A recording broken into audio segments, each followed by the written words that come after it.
Let's talk about Seth Rollins. This is a series where we talk about different wrestlers and critique their 2025. Seth Rollins genuinely had a pretty good 2025. He goes on to main event the first Raw in January on Netflix. And then he goes to have a fantastic feud between Punk and Roman, which leads into a night one main event. Becomes an official Paul Heyman guy.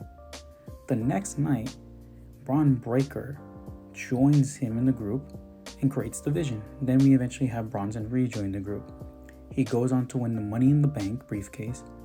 He fakes an injury, cashes in at SummerSlam on Punk, and becomes a World Heavyweight Champion, and really just becomes a menace on Raw.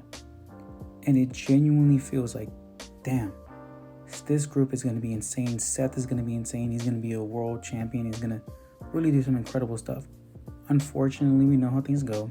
And unfortunately, Seth does get injured and then gets written off. Division turn on him. He's out of the group. And, I genuinely think it's the same thing like with Naomi. I genuinely think if they could have sought out the whole year, if he didn't get injured, he genuinely could have had maybe like a 9 or 10 out of 10 year. But if I have to be honest, due to his injury, not being able to see it out, I gotta give Seth at least an 8. If he didn't get injured, could have been a 9 or a 10. But I think a solid 8 is a pretty good score for Seth. What do you think about Seth's 2025? Let me know in the comments down below and drop a follow.